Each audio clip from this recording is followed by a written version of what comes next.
Hello guys, welcome to the sports Baazi show. मैं हूं Hrithik. Match number 27 की बात करेंगे। आईपीएल सीजन 17 के Punjab Kings versus Rajasthan Royals. ये मुकाबला पंजाब किंग्स के नए घर में हो रहा है। नया घर यानी Mullanpur stadium Chandigarh. Punjab kings already 2 मुकाबले अपने नए घर में खेल चुकी है। एक दिल्ली कैपिटल्स के खिलाफ जहां पर उन्होंने जीत अपने नाम करी थी, और एक सनराइजर्स हैदराबाद के खिलाफ जहां पर उनको हार का सामना करना पड़ा था। अब तीसरा मुकाबला अपने नए घर में यानी मुल्लापुर में खेलने जा रही है, वो राजस्थान रॉयल्स के खिलाफ। राजस्थान कोई छोटी मोटी टीम नहीं है, टॉप पॉइंट्स टेबल में टेबल टॉपर टीम है, और जबरदस्त स्ट्रेंथ के साथ उनके खिलाफ यानी पंजाब किंग्स के खिलाफ खेलने उतरेगी। सबसे पहले दोस्तों लीग ऑफ द डे की बात कर लेते हैं। तो लीग ऑफ द डे में हम सारे आंकड़ों की बात करेंगे, जैसे हम बड़ी वीडियो में जानकारी की बात करते हैं, इसमें लीग ऑफ द डे की बात करेंगे और बहुत छोटे में यानी समराइज करके आपको एक एक चीज ऐसे समझाएंगे जैसे आप जाकर तुरंत ऐसी टीम बना देंगे आपको मजा आ जाए। तो लीग ऑफ द डे में बात करते हैं सबसे पहले पिच रिपोर्ट की। तो मुल्लापुर स्टेडियम की पिच रिपोर्ट, जैसे जैसे मुकाबला आगे बढ़ता है वैसे वैसे जो पिच है वो डबल पेस हो जाती है, यानी कि स्पिनर्स के लिए या स्लोअर गेंदबाजों के लिए, यानी कि जैसे तेज गेंदबाज स्लोअर वंस यानी जो ऑफ कटर्स होती है, लेग कटर्स होती हैं, जो अपनी उंगलियों का मिश्रण करके गेंदबाजी करते हैं, तो वहां पर वो ज्यादा सक्सेसफुल होते हैं। हाँ, अगर बल्लेबाज एडजस्ट कर लेते हैं और क्रीज का इस्तेमाल अच्छे तरीके से करते हैं उन्हीं स्लोअर वंस के खिलाफ ऐसी स्लो पिच पर, तो वो ज्यादा मैक्सिमाइज कर सकते हैं अपॉर्चुनिटी को। अब बात करते हैं हेड टू हेड यानी Punjab Kings versus Rajasthan Royals. पहले आईपीएल में कितनी बार टकराए और किसका पलड़ा ज्यादा भारी था। तो टोटल मुकाबले इन दोनों के बीच में 26 हुए हैं, जिसमें से पंजाब किंग्स ने 11 मुकाबलों में अपने जीत नाम करी है। अब बात करो राजस्थान रॉयल्स की, तो राजस्थान रॉयल्स ने 15 मुकाबलों में अपने जीत नाम करी है। अब आ जाओ क्लासिक फैंटेसी टीम में, क्योंकि ये सबसे जरूरी पार्ट है लीग ऑफ द डे में। तो classic fantasy Punjab Kings versus RR के बीच में कुछ ऐसी रहेगी। विकेट कीपर्स में रहेंगे Jos Buttler, Sanju Samson. Batters में रहेंगे यशस्वी जायसवाल, शिखर धवन। ऑलराउंडर्स में रहेंगे Riyan Parag, Sam Curran. Bowlers में रहेंगे Trent Boult, Yuzvendra Chahal, Kuldeep Sen, Kagiso Rabada और अर्शदीप सिंह। वाइस कैप्टन रहेंगे रियान पराग और कैप्टन रहेंगे संजू सैमसन। अब अगली तरफ बात करते हैं स्टॉक ऑफ द डे की। तो वो कौन से 3 स्टॉक है जिनको आपको चुनना चाहिए और जिन पर दांव खेलने चाहिए। सबसे पहले स्टॉक की अगर हम बात करें दोस्तों, सबसे पहला स्टॉक है हर्षल पटेल का, जिनका लॉन्ग है 37 और शॉर्ट है 33। आपको लगता है कि हर्षल पटेल ऐसी डबल पेस विकेट पर अपनी स्लोअर वन से ज्यादा कारगर होंगे और आप उनके लॉन्ग पर इन्वेस्ट करना चाहते हो, तो यह लगता है आपको 37 से ज्यादा पॉइंट्स आपको कमा कर दे सकते हैं, तो लॉन्ग 37 पे इन्वेस्ट करें। आपको लगता है कि हर्षल पटेल 33 पॉइंट से कम जो है पॉइंट्स आपको जितवा कर देंगे या ज्यादा से ज्यादा वो यूजफुल नहीं हो पाएंगे ऐसी पिच पर, और सामने जो कि राजस्थान का जबरदस्त बैटिंग अटैक है उसके सामने वो बिल्कुल भी कारगर नहीं हो पाएंगे, उनकी इकोनॉमी बहुत ज्यादा हो जाएगी, तो आप शॉर्ट पर इन्वेस्ट करें। आपका जो है लॉस मिटिगेट हो जाएगा पूरे तरीके से और कोई दिक्कत आपको नहीं आएगी। अगले स्टॉक की बात करें तो अगला स्टॉक है जॉस बटलर का, जिनका लॉन्ग है 42 और शॉर्ट है 38 का। बिल्कुल वैसे जैसे मैंने बताया हर्षल पटेल के स्टॉक के बारे में कि मतलब अगर आपको लगता है कि जॉस बटलर अच्छी फॉर्म में चल रहे हैं, पिच के हिसाब से भी अच्छा खेल लेंगे और अभी आरसीबी के खिलाफ 100 लगा कर, आपको लगता है कि वो उन पर लॉन्ग पर इन्वेस्ट करना चाहिए, या लगता है आपको कि वो 42 से ज्यादा पॉइंट्स आपको जो है कमवा के दे सकते हैं, तो लॉन्ग पर इन्वेस्ट करें। आपको लगता है कि 38 से कम रह जाएंगे तो आप उनके शॉर्ट पर इन्वेस्ट करें। आप बात करें युजवेंद्र चहल की, जो हमारा तीसरा स्टॉक होगा।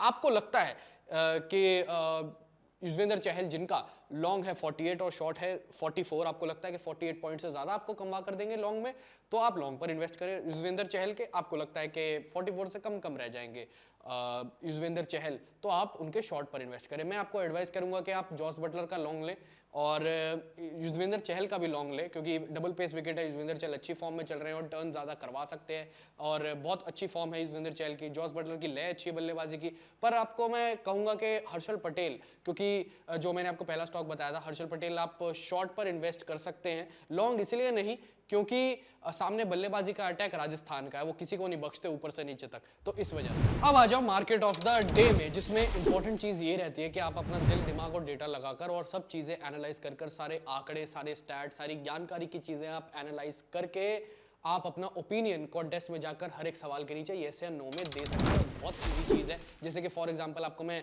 एक सवाल बताता हूं, नीचे येस या नो में आप अपना ओपिनियन भी दे सकते हो। सबसे पहला सवाल यह है कि Punjab will win the T20 match against Bangladesh, जिनका येस पर रुपीज है 4 और नो पर है रुपीज 6। आपका अपना ओपिनियन है। आप जो मैंने आपको शुरुआत में अभी लीग ऑफ द डे में आंकड़े बताए हैं उसको ध्यान में रखते हुए आप इसमें लगा सकते हैं कि Punjab will win the T20 match against Rajasthan. तो किस बेसिस पे आप पिच रिपोर्ट को ध्यान में रख सकते हो, जो मैंने अभी आपको जो हेड टू हेड बताया उसको ध्यान में रख के भी आप इस पर दांव लगा सकते हो। आप अगले सवाल की तरफ चलो, तो अगला सवाल यहाँ पर ये आता है कि team batting first will score 188 और मोर रन्स इन 20 ओवर्स। अब इसको आप कैसे अपना ओपिनियन शेयर करेंगे, मैं आपको बताता हूँ। जो लीग ऑफ द डे में मैंने आंकड़े शेयर करे हैं आपसे, बहुत ईजी है कि उसको ध्यान में रखते हुए आप, जैसे मैंने आपको पिच रिपोर्ट बताई कि आपको लगता है कि मतलब फॉर एग्जांपल जैसे बल्लेबाजी का विकेट है तो यहाँ पर ऐसा बन सकता है, यहाँ पर इतना स्लो स्कोर लग सकता है। अब जैसे ये जो है क्वेश्चन है कि team batting first will score 188 और मोर, इस पे येस और नो करें, तो आप इस पर नो कर सकते हो ओपिनियन वाइज अगर आप देखें, क्योंकि डबल पेस विकेट है, 188 बने ना बने किसी को नहीं पता। तो आपको जो है स्टैट से जोड़कर इस पर सारे येस और नो अपने ओपिनियंस देने।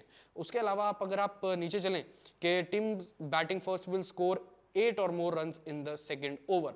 अब इसमें बड़ी दुविधा है कि भाई सेकंड ओवर में 8 या ज्यादा रन कैसे बना सकते हो, इसमें भी ओपिनियन है आपका। पिच रिपोर्ट और हेड टू हेड को ध्यान में रखते हुए, या हेड टू हेड भी नहीं तो आप जो है जो खिलाड़ी हैं टीम की स्ट्रेंथ वाइज ध्यान में रखते हुए, कौन कौन सा खिलाड़ी किस टीम का टॉस जीतकर पहले या बल्लेबाजी आई हो या किसी ने कोई भी फैसला लिया हो, तो उसको ध्यान में रखते हुए आप जो है ऐसे सवालों का अपना ओपिनियन आप दे सकते हैं बहुत आराम से, कोई दिक्कत नहीं। And guys not to forget कि गैजेट लीग इज लाइव, यानी गैजेट लीग लाइव हो चुकी है और स्पोर्ट्सबाजी की ऐप में जाकर आप टीम बनाएं और चमचमाता नया स्मार्टफोन आप जीत सकते हैं। बहुत बढ़िया यहाँ पर ये इस चीज़ की अवेलेबिलिटी रहेगी। और जाते जाते आखिरी चीज़ और सबसे इंपॉर्टेंट चीज़ है गिव अवे, कि आपको गिव अवे में क्या कुछ मिल सकता है। गिव अवे की अगर हम बात करें तो मैं आपके सामने एक सवाल रखता हूँ, आप उसका सही जवाब दे देंगे तो आपको गिव अवे में स्पोर्ट्सबाजी की एक बढ़िया ऑफिशियल मर्चेंडाइज भी पूरे तरीके से मिल सकती है। और सवाल क्या है, वो ये है कि आप जॉस बटलर का स्कोर प्रेडिक्ट कर दो पंजाब किंग्स के खिलाफ, जो 27वां मुकाबला होगा आईपीएल का, उसके खिलाफ राजस्थान रॉयल्स खेलने उतरेगी। जॉस बटलर का आप स्कोर प्रेडिक्ट कर दो, कितना स्कोर होगा कमेंट सेक्शन में नीचे लिख के बता दो। अगर आपका स्कोर सही बैठा और जॉस बटलर ने उतने ही रन बनाए तो आपको स्पोर्ट्सबाजी की ऑफिशियल मर्चेंडाइज मिलेगी। तो गाइस सब चीज़ों की बात होगी, league of the day, stocks of the day, market of the day, इन सबको ध्यान में रखते हुए अपनी टीम बनाएं बढ़िया तरीके से। तो that's it from our side, this is Hrithik Kapoor signing off स्पोर्ट्सबाजी शो से।